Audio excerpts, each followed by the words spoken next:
కాబట్టి అందరూ చెందిన వాటిలను చేయండి. గలతి 6:10 మీరు సర్వలోకమున వెళ్ళి సువార్త ప్రకటించుడి. మార్కు 16:17 చిన్న బిడ్డలను నా దగ్గర రానివ్వండి, వారిని ఆటగా వచ్చవద్దు, దేవుని రాజ్యం ఇలాంటి వారిదే. Mark 10:14. Thank you.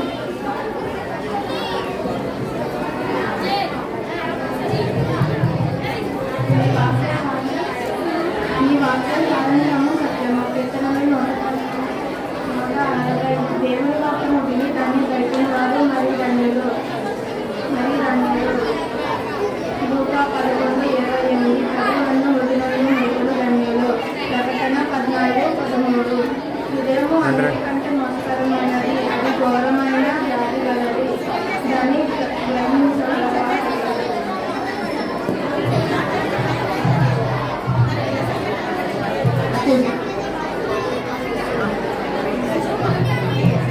Praise Lord. Praise Lord. Praise Lord. Let us pray. యేసయ్యా మీకు వందనములు. మమ్మల్ని బీబీఎస్ తోడుకొని వచ్చినందుకే మీకు స్తోత్రములు. ఒకప్పుడు మేము అల్లరి చేసే పిల్లలము, రక్షణ లేని పిల్లలము. ఇప్పుడు మీ సన్నిధిలో మేము ఎంతో మౌనంగా మీ వాక్యం వినడానికి వచ్చాము. మమ్మల్ని మీరు స్వీకరించండి. మీ పరలోక సింహాసనం నుండి మీరు మాట్లాడండి, వినించండి, గ్రహించే ఉదయం దయచేయండి. ఇలా వాక్యం చెప్పడానికి అయోగ్యురాన్ని నన్ను జ్ఞాపకం చేసుకుని మీ ఆత్మతో నింపి మీరే మాట్లాడే బిడ్డలో కార్యం జరిగించవలసిందిగా ప్రభువు రాజు రక్షణ యేసుక్రీస్తు నామమున బహుళంగా వేడుకొని ప్రార్థిస్తున్నాం తండ్రి. ఆమేన్.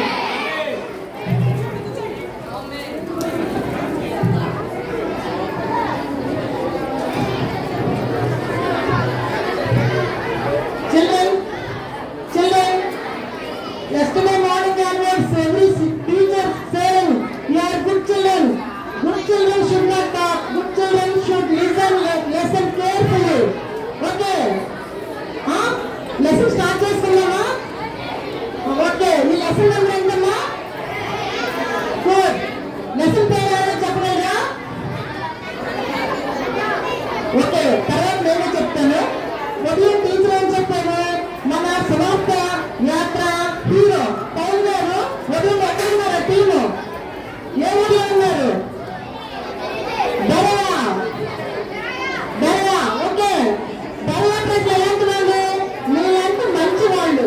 ఎంత మంచి వాళ్ళు అంటే అక్కడ చక్కగా పౌల్ గారు వాక్యం విని ఇంటికి వెళ్ళి వారి వాక్యము అలా చెప్పింది ఉన్నదా లేదా, బైబిల్లో ఏ గ్రంథం నుంచి మాట్లాడారని వాళ్ళు పరిస్థితి చూసుకునేవాళ్ళు. పిల్లలు,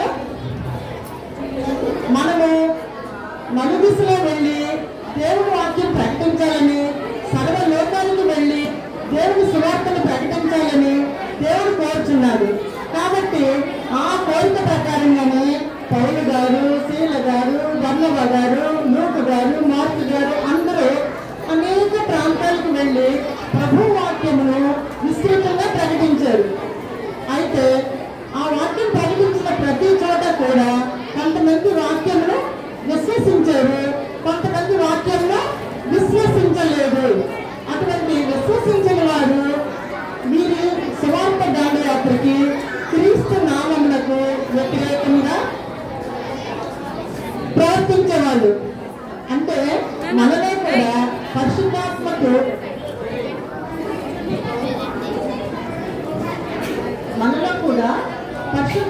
లోబడని పిల్లలు, దేవుని వాక్యములకు వారి హృదయం ఇవ్వని పిల్లలు ఇప్పుడు వాక్యములకు VBSకి అలాగే చర్చెస్ కూడా ఆటంకంగా ఉంటారన్నమాట. మీరు అలా ఉండకూడదు. మీరు ఇన్ని లెసన్స్ విన్నారు, ఇన్ని యాక్షన్ సాంగ్స్ విన్నారు, ఇంత దూరం నుండి ప్రయాణమే మీరు వచ్చారు కదా. మరి ఇక్కడికి వచ్చిన తర్వాత తర్వాత కొన్ని నిమిషాలు మీరు వాక్యం వినాలని నేను కోరుచున్నాను. ఏంటంటే నేను ఎక్కువసేపు చెప్పను, కొన్ని నిమిషాలు చెప్తాను, మీరు అందరూ శ్రద్ధగా వినండి. ఏమా మీరందరూ కూడా నాకంటే చాలా గ్రేట్. ఎందుకంటే మీ వయసులో నేను వీడియోస్కి వెళ్ళలేదు, మీ వయసులో నాకు దేవుడి గురించి తెలియదు. కాబట్టి you're greater than teacher. Okay, కాబట్టి మీరు గ్రేట్ పీపుల్ కాబట్టి మీరు జాగ్రత్తగా లెసన్ వింటారా? ఓకే, అయితే ఈ బెరయాలో కూడా దేవుని వాక్యానికి లోబడిన ప్రజలు ఏం చేశారంటే పౌలు గారిని చంపాలనుకున్నారు. అది బాబు పౌలు గారిని చంపాలనుకుంటున్నారు. ఎలా ఎలా అని విశ్వాసం అంతా పౌలు గారు మీరు ఇక్కడి నుంచి వెళ్ళిపోవాలి, చెక్అవుట్ అయిపోవాలి అని చెప్పేసి పౌలు గారిని శీలని తిమోతిని బెరయాలోనే వదిలేసి కొంతమంది విశ్వాసులు శిష్యులు పౌలు గారిని తీసుకొని బెరయా నుండి ఏథెన్స్కి వచ్చేసారు. ఈ ఏథెన్స్ పట్టణానికి ఎలా వచ్చారు? ఇప్పటిలాగా మీరు పాట పాడారు కదా, సైకిల్ ఏంటో పాట పాడారమ్మా. అలా రాలేదు, షిప్ లో బై వాక్ వాళ్ళు వచ్చారు. అప్పట్లో అదే ప్రయాణ సాధనాలు అన్నమాట. అక్కడ బెరయా నుండి వాళ్ళు చక్కగా కూడా ఏథెన్స్ కి పౌలు గారిని తీసుకొచ్చారు. బెరయా ప్రజలు ఏం చేశారని చెప్పాను. బెరయా ప్రజలు ఏం చేసేవాళ్ళు? వాక్యంలో ఇంటికి వెళ్ళి ధ్యానించేవాళ్ళు. అలాగే మీరు కూడా బెరయా ప్రజలు లాంటి మంచి వాళ్ళు అని చెప్పి ఇందాక టీచర్ చెప్పారు కదా. కాబట్టి మీరు ఈ ఆంటీ చెప్పిన లెసన్ బైబిల్లో ఎక్కడుందని మీరు ఖాళీ ఉన్నప్పుడు మీరు బైబిల్లో చదువుతారు కదా.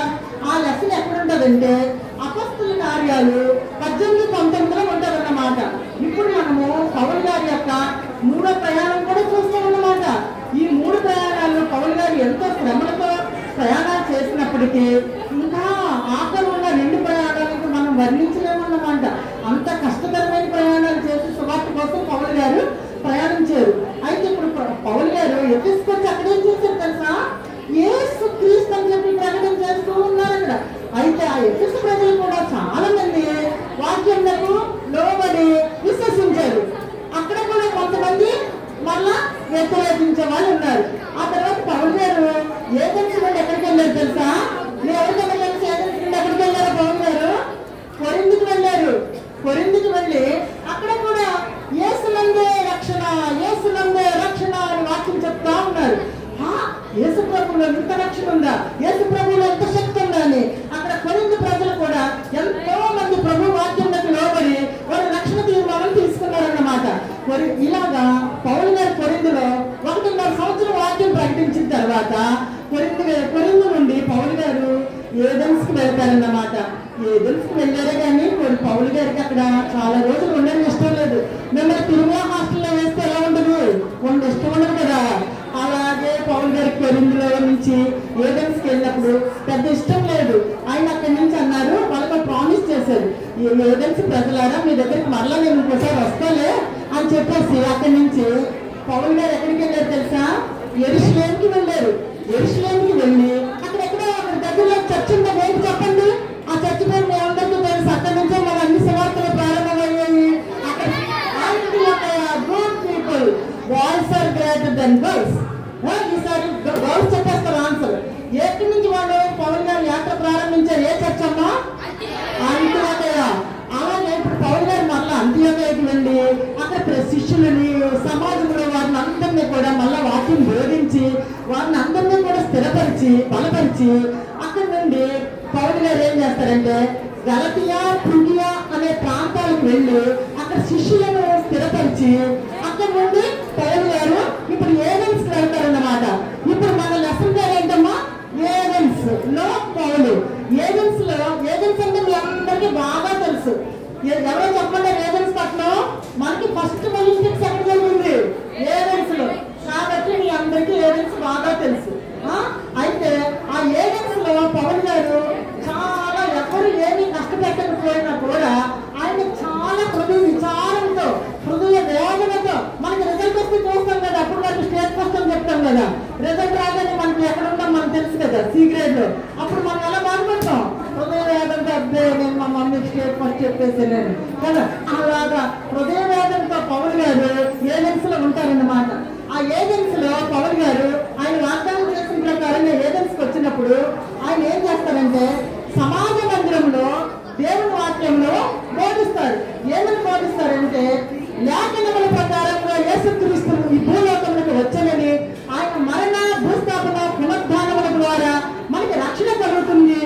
చెప్పి ఆయన సమాజ మందిరంలో 3 నెలలు వాక్యంలో బోధిస్తారన్నమాట.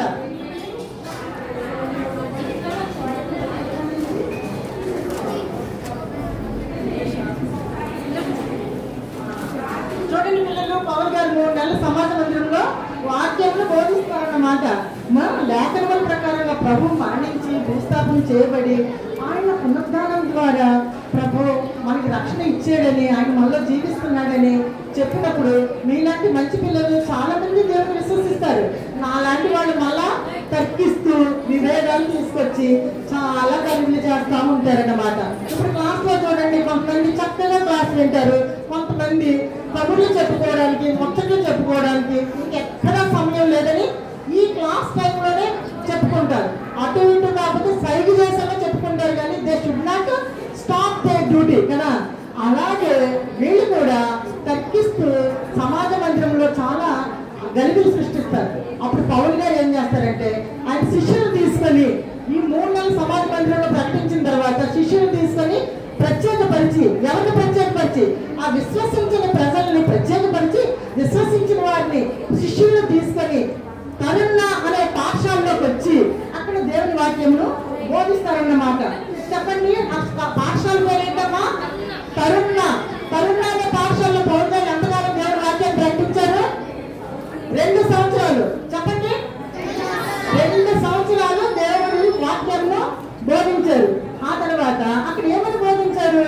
యేసు ప్రభు మన పాపముల కొరకు ఆయన మరణించారు, మనము ఆయన నందు విశ్వసించిన ఎడల, మన పాపముల కొరకు ఆయన మరణించాడని నమ్మిన ఎడల మనము కూడా మన పాపముల నుండి విడుదల పొంది, మన పాప క్షమాపణ పొంది, మనము ఎప్పుడు కూడా దేవుడు స్మృతుల పునరుద్ధాన శక్తిని బట్టి మనం కూడా పునరుద్ధాన శక్తితో జీవిస్తామని అక్కడ పౌలు గారు ప్రకటించారు.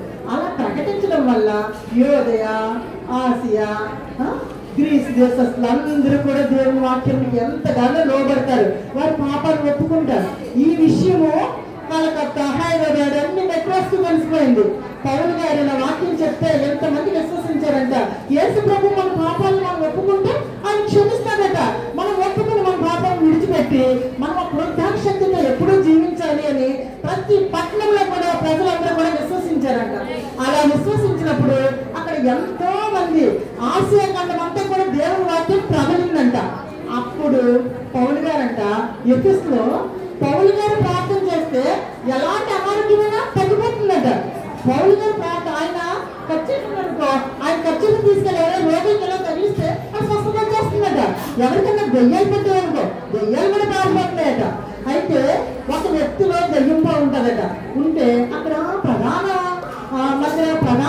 యాజకుని కుమారుడు వెళ్ళి పౌలు గారు వదిలిస్తున్నారు కదా దెయ్యాన్ని, నేను కూడా వదిలిస్తానని యునెస్కే అనే ఆ ప్రధాన యాజకుని కుమారుడు వెళ్ళి ఆ దెయ్యం పెట్టిన వాళ్ళ దగ్గరికి వెళ్ళి, దెయ్యమా పారిపో అంటే, ఆ దెయ్యం అంటే కదా నాకు యేసు ప్రభు తెలుసు, పౌలు తెలుసు, మీరెవరు, మీరు నాకు తెలియదు అని చెప్పి ఆ దెయ్యమే వాళ్ళని పడి నేను వాళ్ళని కిల్ అయిపోతుందట.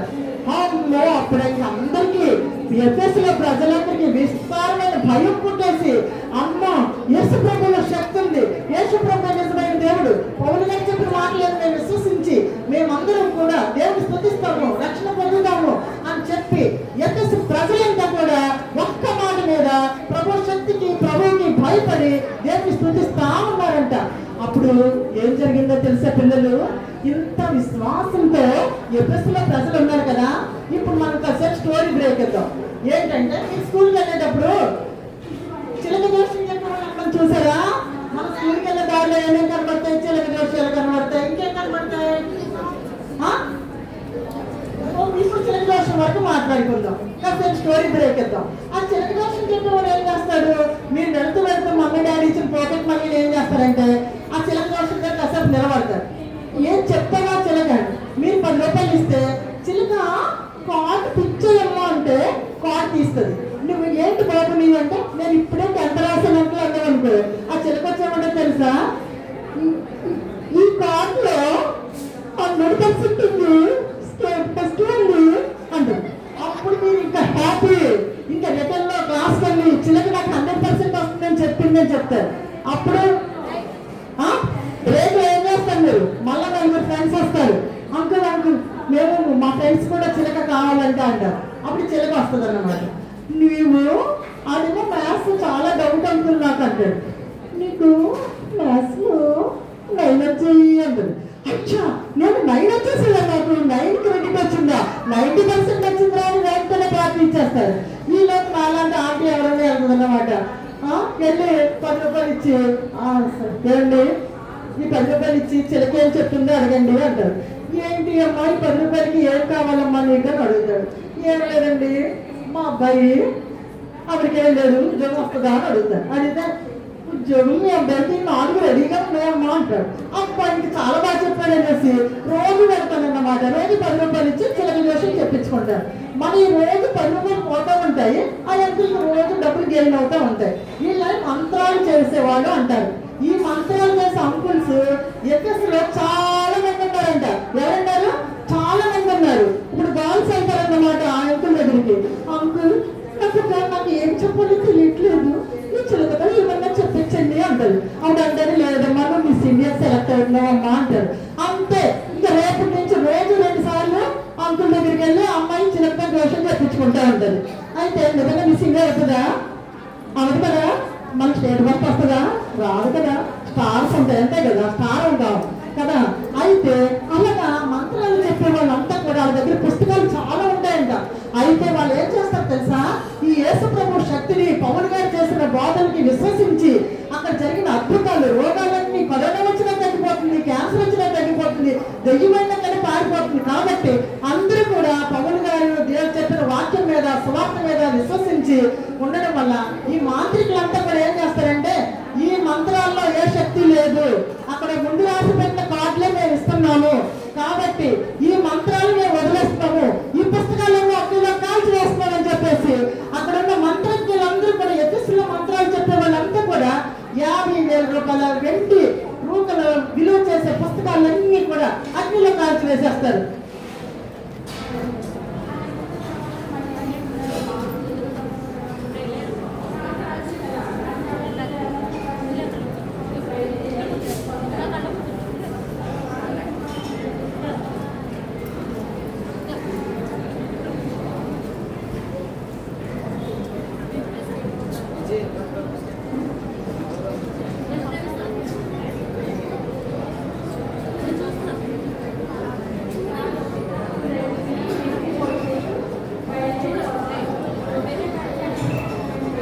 పిల్లలు ఇదేమి నేను స్టోరీ కాదు, ఇదంతా మన లెసనే. ఆ మంత్రికులు 50,000 రూపాయలు విలువైన పుస్తకాలను అగ్నిలో కాల్చివేసి యేసే క్రీస్తు ప్రభా మేము ఇప్పటి వరకు పాపం చేశాం, ప్రజలు మోసగించాం, డబ్బుల కోసం వాళ్ళకి అబద్ధాలు చెప్పి వాళ్ళని ఏదో మెస్ప్రైజ్ చేసాం, కానీ మాలో ఎలాంటి శక్తి లేదు, మమ్మల్ని క్షమించు, మా దగ్గర ఉన్న పాపం అంతా కూడా మేము అగ్నిలో కాల్చివేస్తున్నామని చెప్పి వారందరూ కూడా రక్షణ తీర్మానం తీసుకొని యేసు ప్రభువును విశ్వసించి ఉంటారు. ఇప్పుడు పిల్లలు మనమేం చేయాలి? మనలో ఏదన్నా పాపం ఉందా? మనము కూడా మనలో మాకేం పాపం ఉంటుందంటే మేము ఎప్పుడు మంత్రాలు చెప్పలేదు కదా అనొచ్చింది కదా, కానీ మనలో కూడా పాపం ఉంటుంది. ఏం పాపం ఉంటుంది? యూట్యూబ్ తీస్తాము, అందులో ఏదో మనకి ఇష్టం లేని ఏదో బ్యాడ్ పిక్చర్ వస్తుంది, మనం దాన్ని చూస్తాం. అది మనకు 1 సెకండ్ కానీ మనం దాన్ని అలా ఉంచామంటే ఓహో అప్పుడు ఆర్టిఫిషియల్ ఇంటెలిజెన్స్ ఏం చేస్తుంది? ఈ పిక్చర్ ఇతను లైక్ చేస్తున్నాడు కాబట్టి ఇలాంటి పిక్చర్స్ అన్ని వరుసగా పంపేస్తామని అదే పంపేస్తుంది. మీరేం నొక్కక్కర్లేదు, మీరేం సెలెక్ట్ చేయక్కర్లేదు, సబ్మిట్ కొట్టక్కర్లేదు, కానీ అదే కూడా అలా వచ్చేస్తూ ఉంటాయి. అలాగే ఇంకా ఏముంటాయి? మనకి తెలియకుండానే ఒక బ్యాడ్ పిక్చర్ చూస్తాం, ఒక తెలియకుండానే ఒక బ్యాడ్ ఇమేజ్ వస్తుంది, మన హృదయంలోకి ఒక చిన్న బ్యాడ్ ఆలోచన వస్తుంది. అలాగా మనకి తెలియకుండానే ఇదివరకు రోజుల్లో అయితే బ్యాడ్ పుస్తకాలు కూడా దొరికేవి. ఆ పుస్తకాలు కొనుక్కొని చదివేవాళ్ళు. ఆ బ్యాడ్ పుస్తకాలు, bad YouTube pictures, bad serials, bad ఇంకా మాట నేను అనలేను, టీవీలో వస్తుంది కదా, అవి చూస్తూ వాచ్ చేస్తూ మీలో మీ పాపానికి మీరు బలైపోతారు. అలా బలి కాకుండా ఉండాలి అంటే మీరు ఆంటీ మేము అలాగా చేయకుండా మేము కూడా ఈ మాంత్రికులు ఎలా మారిపోయారో, ఇలాగే ఎఫెసు ప్రజలందరూ కూడా ఎలా విశ్వసించారో, ఆసియాలోని అన్ని పట్టణస్తులు దేవుని వాక్యాన్ని ఎలా విశ్వసించారో మేము అలాగే విశ్వసించాలి అనుకుంటుంటే మీ శక్తి వల్ల మీరు బయటికి రాలేరు. మీరు ఏం చేస్తే బయటకు వస్తారో ఈరోజు స్టోరీలో మనకి దేవుడు చెప్తున్నాడు. ఏంటి తెలుసా? మీరు ఏ పాపంలో ఉన్నా ఆడపిల్లలు మీరు ఏదైనా మీకు ఆకర్షణీయమైనది ఏదన్నా మగపిల్లలు మీకు ఆకర్షణీయమైనది ఏదైనా ఉన్నా కూడా ప్రతిదీ కొంతమంది పేరెంట్స్ ఎదిరిస్తారు, టీచర్స్ ఎదిరిస్తారు, క్లాస్ జరుగుతుంటే ఇంకోటి ఏదో చేస్తారు. ఇవన్నీ కూడా పాపాలే. ఏదో పాపం అంటే ఏదో ప్రత్యేకంగా రాదు. కానీ వీటి నుండి మేము విడుదల పొందాలి అనుకున్న వాళ్ళు ఆయన ఉంటే చెట్లెత్తండి. మాలో పాపం ఉంది, వాటి నుండి విడుదల పొందాలనుకుంటున్నాం, చెట్లెత్తండి. గుడ్. మీరు చెట్లు పెంచండి. మీ అందరికీ ఏంటంటే దేవుని వాక్యమే ఆహారము. ఏంటి చెప్పండి అమ్మా? మనకి ఆ రోజు లెసన్ ఏంటంటే ఆత్మీయ ఆహారము బైబిల్. ఈ బైబిల్ మనకి ఆత్మీయ ఆహారం కనుక ఈ బైబిల్లో ఉన్న గ్రంథాలు మనకి మొదటి లెసన్లో అక్క చెప్పాడు. ఏంటిది? లేఖలు. దేవుడు మనకు రాసి ఇచ్చిన పత్రికలు. ఈ లేఖలన్నీ కూడా మనం ధ్యానిస్తూ అనుగుణంగా దీన్ని మెడిటేట్ చేస్తూ ప్రార్థన చేసుకుంటూ ఉంటే మనకులో ఉన్న ప్రతి పాపం నుండి కూడా మనం విడుదల పొందుతాం. పిల్లలు నమ్ముతున్నారా? లేకపోతే మీరు కూడా ఎఫ్ఎస్లో కొంతమంది ప్రజల వల్లే, దర్యాలో కొంతమంది ప్రజల వల్లే ఏం వింటాంలే, ఏం విశ్వసిస్తాంలే అని అనుకుంటున్నారా? చెప్పండి. ఎవరైతే ఇలా అనుకుంటున్నారో అలాంటి వారి వల్లే పౌలు గారు శ్రమ పొందారు. అలాంటి వారి వల్ల యేసుక్రీస్తు వారు సిలువ వేయబడ్డారు. అలాంటి వారి వల్ల ఏదో సంఘాలు హింసింపబడుతున్నాయి. మీరు అలాంటి పిల్లలుగా ఉండకూడదని దేవుడు చెప్తున్నాడు. మీరందరూ కూడా మీ హృదయంలో ఉన్న ప్రతి చిన్న పాపమును కూడా మీరు తీసివేసి మీరు పరిశుద్ధులుగా ఉండాలని యేసయ్య కోరుతున్నాడు. అయితే మీరు అనుకుంటారు మేము వాటి నుంచి ఎలా బయటికి రాగలము? మీరు ఎవరితో ఏమీ చెప్పాల్సిన అవసరం లేదు. మన పరలోకపు తండ్రి యేసయ్యతో, యేసయ్య నా హృదయంలోనికి రా, నాలోని పాపపు తలంపులు నీ వాక్యం ద్వారా నేను పారవేస్తున్నాను. నన్ను నాలో అక్కడ మంత్రికులు అగ్నిలో వారి పుస్తకాలు పడవేసినట్లుగా నాలో ఉన్న ప్రతి పాపంగా అగ్నిలో కాల్చివేసుకుని నేను ఈ క్షణమే పరిశుద్ధుని కావాలనుకుంటున్నాను. నన్ను పరిశుద్ధపరచని ప్రభువాన్ని ప్రార్థన చేసుకుని అనుక్షణమే మీరు బైబిల్ ధ్యానిస్తే బైబిలే మిమ్మల్ని పాపం నుండి దూరపరుస్తుంది. మీరు ఒక భక్తుడు అంటారు, మీరు ప్రార్థన దూరపరిస్తే పాపం మీలోకి వస్తుంది. మీరు ప్రార్థన చేస్తూ ఉంటే పాపం మిమ్మల్ని మీ నుండి దూరపడిపోద్దట. మీరు ప్రార్థన చేసి బైబిల్ చదివితే మీలోనికి పాపం అనేది ఎంత కాదట. దేవుడు ఏమంటున్నాడు? జకర్యా 2:5 నేను అగ్ని ప్రాకారంగా ఉంటా అంటాడు. మనకి ఆలోచన కూడా రాకుండా దేవుడు అగ్ని ప్రాకారంగా ఉంటాడట. సరే, అది వదిలేద్దాము. ఇప్పుడు మనం ఎఫెస్ పట్టణానికి వద్దాం. పౌలు గారు ఎఫెస్ లో ఉన్నారు కాబట్టి మనం కూడా ఎఫెస్ లోనే ఉందాం. ఈ ఎఫెస్ లో ఇప్పుడు పౌలు గారు అనుకుంటారు ఎఫెస్ పట్టణాన్ని వదిలి మాస్లోనియాకి ఎరుషలేముకి వెళ్దాం అనుకుంటారు. కానీ మళ్ళా ఆయన వెళ్లకుండా కొంతకాలము ఎఫెస్ లోనే ఉండిపోతారు. ఆ ఎఫెస్ లో దేమేత్రి, వినండమ్మా, దేమేత్రి అనే ఒక కంసాలి వాడు ఉంటాడు. అక్కడ ఎఫెస్ లో ఒక దేవత కూడా ఉంటుంది. నేను నా మధ్యాహ్నం క్లాస్ లో చెప్పే టీచర్ ఆ పేరు ఎవరైనా చెప్పగలరా? ఎఫెస్ లో ఉన్న దేవత పేరు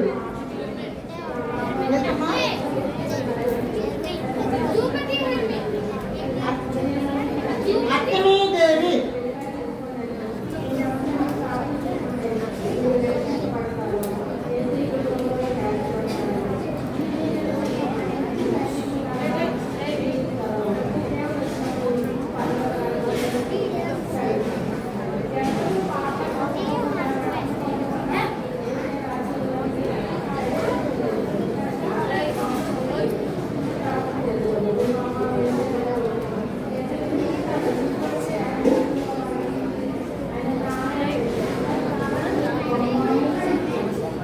ఎఫెసు పట్టణంలో చాలా విగ్రహారాధన జరుగుద్ది.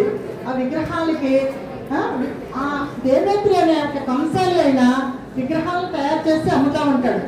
ఒక్కలే కాదు కదా, ఇంకా కొంతమంది గ్రూప్ ఆఫ్ పీపుల్ ఉంటారు కదా, వాళ్ళ ఫ్రెండ్స్ కూడా విగ్రహాలు చేసి అమ్ముతా ఉంటారన్నమాట. ఆ విగ్రహం పేరు అక్కడ వాళ్ళు దేవేత్రి అనే ఒక దేవిని కొలుచుతూ ఉంటారు. ఆ దేవినే దేవుడుగా అనుకుంటూ ఉంటారు. పిల్లలు మీరు నమ్ముతున్నారా? ఇప్పుడు మన విగ్రహాలు గురించి మన బైబిల్ ఏం చెప్తుందంటే 115వ కీర్తన 4-8 వచనాల్లో ఏముందంటే, నోరుండి పలుకవు, చెవులుండి వినవు, కన్నులుండి వెళ్తుండి ప్రవచించవు కదా, కాళ్ళుండి నడవవు కదా. మనకేమైనా సహాయం కూడా ఇది చేయలేవు. అంత ఒక వెండితో, ఒక కర్రతో, ఒక బంగారంతో తయారు చేసిన ఒక బొమ్మ మనకి ఏ రకంగా సహాయం చేయగలదు? ఏ రకంగానూ సహాయం చేయలేదు. మన చేతులతో మనం తయారు చేసిన ఒక బొమ్మను మనం దేవుడిగా కొలవచ్చా? కొలవకూడదు. ఎందుకంటే అందులో శక్తి లేవు.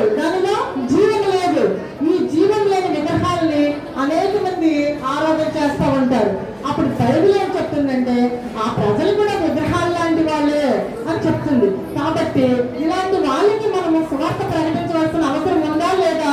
యేసుక్రీస్తునందు జీవము కలదు, జీవము గల దేవుని విసర్జించి జీవం లేని ఈ మట్టితో చేయబడిన విగ్రహాలను మీరు ఎందుకు కొలుస్తున్నారు? మీరు యేసు ప్రభువుని నమ్ముకోండి మనం ప్రకటించవలసిన బాధ్యత మనకు ఉందా లేదా? వారిని కూర్చి మీకు ఏమన్నా కనికరం ఉందా పిల్లలు? మీరు ఖచ్చితంగా కనికరపడాలి. పౌలు గారంట ఈ విగ్రహాన్ని ఖండించి, ఈ విగ్రహాల వల్ల ఎటువంటి సహాయం మనకు లేదు, ఆ విగ్రహం ఎదురుగా మనం పడిపోయినా కూడా విగ్రహం మనకి ఏం సహాయం చేయదట. అయితే యేసు ప్రభువునందే రక్షణ కలదు, మీరు యేసు ప్రభువునందే విశ్వసించండి అని చెప్పి పౌలు గారు అక్కడ ఎఫెసులో మళ్ళా ప్రకటిస్తూ ఉంటే ఈ దేవేంద్ర అనే కంసాలి వాడు ఏం చేస్తాడంటే అనేక మంది కంసాలి వాళ్ళని గుమికూర్చి మీరందరూ కూడా మన వృత్తికి నష్టం కలుగుద్ది, ఎందుకంటే ఈ విగ్రహాలు మనం తయారు చేయకపోతే మనకి జీవనోపాధి లాభము ఉండదు.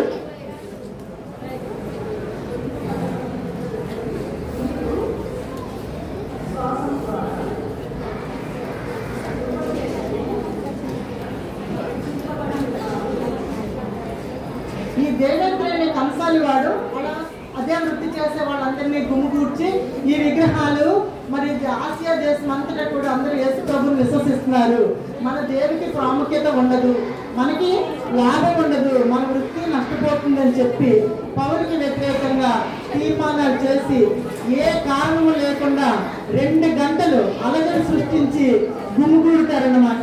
అప్పుడు పౌలు గారు కూడా అక్కడ ఉంటారన్నమాట. వాళ్ళు ఏమనుకుంటారంటే ఈ అర్తిమీదేవి మహాదేవి మన ఎఫెసు పట్టణానికి ఈమె రాణి అని చెప్పి వాళ్ళు నినాదాలు చేస్తూ ఉంటారన్నమాట. అప్పుడు పౌలు గారు కూడా అక్కడ ఉంటారు. అప్పుడు ఏం చేస్తారంటే 2 గంటలు గుమిగూడి కారణం తెలియకుండానే చాలా మంది యాడ్ అయిపోతుంటారు పీపుల్. ఏదైనా ఇన్సిడెంట్ జరిగితే మీరు తెలియకుండానే యాడ్ అవుతారు కదా, నేను గమనించిన చూద్దామని అలాగే యాడ్ అయిపోతారన్నమాట. అప్పుడు ఏం జరుగుతుందంటే అప్పుడు కరణం గారు, అప్పటి రోజుల్లో కరణాలు మున్సబ్లు ఉండేవాళ్ళు అనమాట. కరణం గారు అంటారు, ప్రజలారా అయ్యలారా మీరు చేస్తున్నది ఒకసారి ఆలోచన చేయండి, ఈ పౌలు గారు చెప్పింది మీరు విశ్వసించండి, ఆయన చెప్పిన దాంట్లో మీ వృత్తికి నష్టం కలిగేది కానీ మీ దేవుడికి ప్రాముఖ్యత తగ్గేది కానీ ఆయన ఏమీ చెప్పలేదు, యేసుక్రీస్తులో జీవం ఉందని చెప్పారు, మీరు నమ్మండి, ఈయనలో ఏ దోషము నాకు కనబడట్లేదు అని కరణం గారు చెప్పి ఆ సభలో ఉన్న అల్లరినంతటినీ మాన్పిస్తారంట. అప్పుడు పౌలు గారు ఏం చేస్తారంటే అల్లరి అడిగిన తర్వాత పరిస్థితులన్నీ నెమ్మలించిన తర్వాత పౌలు గారు ఆ శిష్యులందరినీ కూడా కూర్చి హెచ్చరించి పౌలు గారు మాస్కోలోకి వెళ్తారన్నమాట. ఇదంతా కూడా పౌలు గారు 3వ జర్నీ, మిషనరీ 3వ జర్నీ అన్నమాట. అయితే పౌలు గారు ఏమంటారు తెలుసా ఈ ఎఫెసు గురించి? మీరు వీడియోస్ వచ్చారు కదా, వీడియో సంగతులు ఏంట్రా అని మీరు ఎవరినైనా అడిగారు అనుకో, అబ్బా ఆంటీ వాళ్ళు యాక్షన్ సాంగ్స్, కింద ఫ్లోర్కి దిగితే హాట్ ఫుడ్ అంతే కదా, మధ్య ఫ్లోర్కి వస్తే హాట్ లెసన్స్ సూపర్ అంటారు కదా. మళ్ళీ వీడియోస్ ఎప్పుడు వస్తావా అని ఎదురు చూస్తున్నాడా? 365 days లో Day 1 కవర్ చేసాం, Day 2 కవర్ చేసాం చెప్తారు కదా రివ్యూ మీరు. అయితే ప్రభావ ఆంటీ వచ్చింది 8th క్లాస్ చెప్పిన ఆంటీ చాలా ఎక్కువసేపు చెప్పేసిందిరా, బోర్ పెట్టించింది ఇవన్నీ చెప్తారు కదా మీరు. సువార్త తప్ప అన్ని చెప్తారు కదా మీ ఫ్రెండ్స్ కి. అయితే అలాగే ఇప్పుడు ఎఫెసు గురించి పౌలు గారు ఏం చెప్పారు తెలుసా? ఆ ఎఫెసు పట్టణం గురించి ఆయన ఒక మంచి రివ్యూ ఇచ్చారు. నేను ఈ సువార్త ప్రయాణాలన్నింటిలో కూడా నెమ్మది లేకుండా ఉన్నాను, no peace at all my journeys.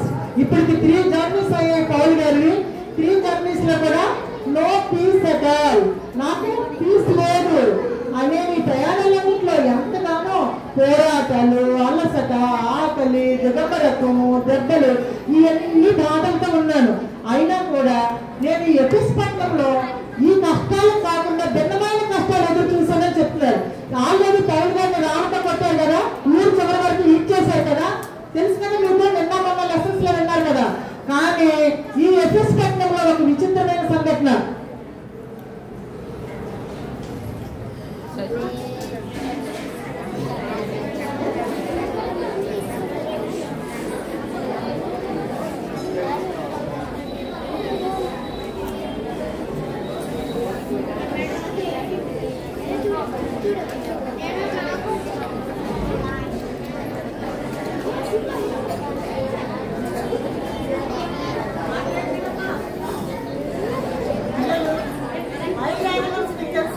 Wild animals, క్రూర మృగాలు, అవి అక్కడ చూడండి, క్రూర మృగాలు.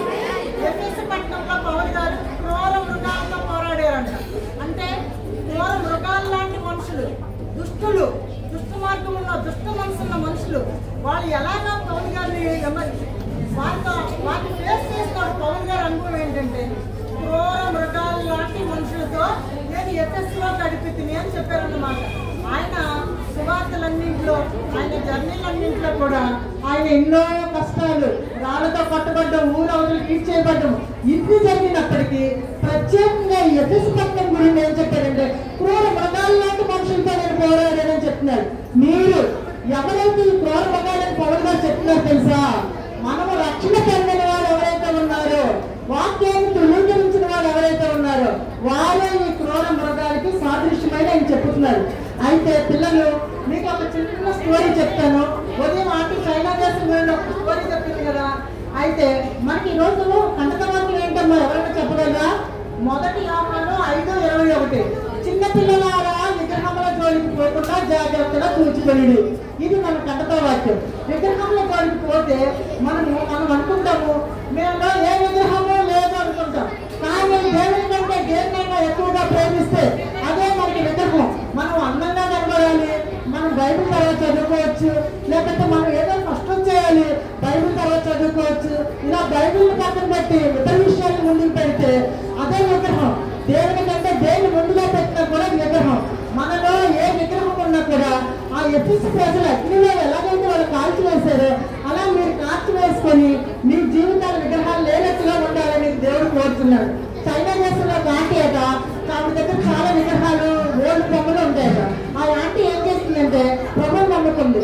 ప్రభువు నమ్ముకున్న ప్లీజ్ పూర్తిగా లేదని ఒకసారి పాస్టర్ గారిని అడిగితే ఆయన అన్నారట, అమ్మ నీలో ఏ విగ్రహం ఉన్నా తీసి పడేయమ్మా అన్నారు. ఒక విగ్రహం నాకు చాలా, ఒక బొమ్మ ఇష్టము, దాన్ని దాచుకొని రోజు చూస్తున్నాను అన్నాడు. అది కూడా బయట పడేయమ్మా, దేవుడు సహాయం చేస్తాడని చెప్తే ఆవిడ ఎంతో నెమ్మది పొందిందంట. కాబట్టి పిల్లలు, మీలో ఏ విగ్రహం ఉన్నా, మీలో ఏ చెడ్డ అలవాటు ఉన్నా, ఏది మీ పరిశుద్ధాత్మను మిమ్మల్ని హెచ్చరిస్తాడు. మీలో ఇది చెడ్డది ఉంది మీకే తెలుసు, కానీ దీని పరిశుద్ధాత్మకు మీరు లోబడి మీ హృదయాలు ప్రభువుకు అప్పగించుకోవాలని, విగ్రహాల జోలికి పోకుండా ఉండాలని దేవుడు మనకి ఈ లెసన్ ద్వారా తెలియజేస్తున్నాడు. అందరూ కలుమోసుకోనండి, అందరూ కలుమోసుకోనండి, అందరూ కలుమోసుకోండి. యేసయ్యా మీకు వందనాలు. ఈ బెరయ ప్రజల వలె, ప్రభా లుస్త్రా ప్రజల వలె, ఈ కొరియా ప్రజల వలె, కృతా ప్రజల వలె మేము చాలా మంది కూడా మేము ఎదురాడే గుంపులో ఉన్నాము. మా ఎదురాడే గుంపులో ఉండడం వల్లే యేసు ప్రభు వారికి అవమానము, ఆయన సువార్తకి భంగం జరుగుతుంది అని చెప్పి పిల్లలు మాట్లాడద్దు. అందరూ కలుమోసుకోనండి. మాలో చాలా విగ్రహాలు ఉన్నాయి, అవన్నీ మేము బయట పడేస్తున్నాం. యేసయ్యా నీ పరిశుద్ధాత్మకు ప్రభా, నీవు పరిశుద్ధ దేవుడు, పరిశుద్ధత ఎందుకు ఆనందించే దేవుడు, పరిశుద్ధత లేకుండా నువ్వు మాలోకి రావు. మాలో పరిశుద్ధాత్మని, మాలో ఉన్న విగ్రహాల వల్ల మేము దుఃఖపరుచుతున్నాము.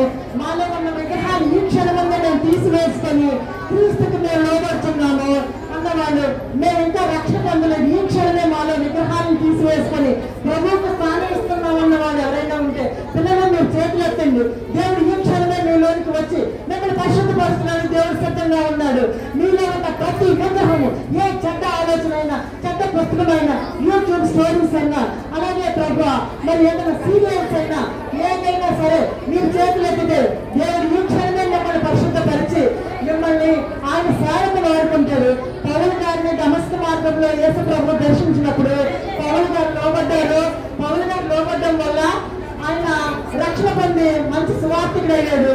ఇన్ని తరాల తర్వాత కూడా మనం పౌలు గారిని తలంచుకుంటున్నాం. కాబట్టి మీరు కూడా చేతులు ఎత్తించండి. అన్ని కూడా మీ కార్డ్స్ తెచ్చిస్తారు, మీ పేర్లు రాయండి. పిల్లలు ఇంకెవరైనా ప్రభా మా హృదయంలోనికి రా, నాలో విగ్రహాలు మేము కాల్చివేస్తున్నాం, మాలో ఉన్న చెడ్డ లక్షణాలు మేము తీసివేస్తున్నాము అని చెప్పి మీరు ఆ కార్డ్స్ తీసుకొని మీరు పేర్లు రాయవలసిందిగా కోరుతున్నాము. పిల్లలు మీ పేర్లు టీచర్లకి ఇవ్వండి, మీ గ్రూప్ టీచర్లకి కార్డ్స్ ఇస్తారు. దేవా నాలోని విగ్రహాన్ని తీసివేసినందుకే నీకు వందనాలు, నన్ను నీ కుమార్తెగా స్వీకరించినందుకే వందనములు. నేను నీ కొరకే నమ్మకంగా జీవించి ఆ నిత్య రాజ్యానికి నేను ప్రవేశించాలనుకుంటున్నాను. ఆ బెరయ ప్రజల వలె, ఎఫెసు ప్రజల వలె, మాంత్రికుల వలె నేను మార్పునందు మీ కొరకే జీవించాలని కోరుచున్నాను. నాలో కార్యం జరిగించినందుకే మీకు వందనములు, స్తోత్రములు, మహిమ, ఘనత, ప్రభావం చెల్లించుకున్నానని చెప్పి మీకు ఆంటీ వాళ్ళు కార్డ్స్ తెస్తారు. కార్డ్స్ తీసుకొని మీ పేరు రాసి ఇవ్వాల్సిందిగా కోరుచున్నాను. God bless you children, God bless you. Groups లో మీ కార్డ్స్ ఇస్తారు, మీ పేరు చెప్పి కార్డ్స్ తీసుకొని డేట్ వేయండి. ఈ దినమే మీ రక్షణ దినము, యేసు ప్రభు మీ లోనికి వచ్చాడు.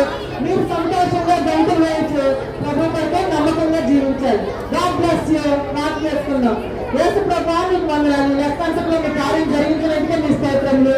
బిడ్డల పరిశుభ్రమైన వైద్యులు పోకుండా, విగ్రహంలో జోలికి పోకుండా మీరు కాపాడుతారని ఈ లెసన్ అంత కొరకు మీరు చేసిన సహాయం బట్టి మీడియా హృదయపూర్వక కృతజ్ఞతలు చెల్లించుకుంటున్నాం తండ్రి. ఆమేన్, ఆమేన్.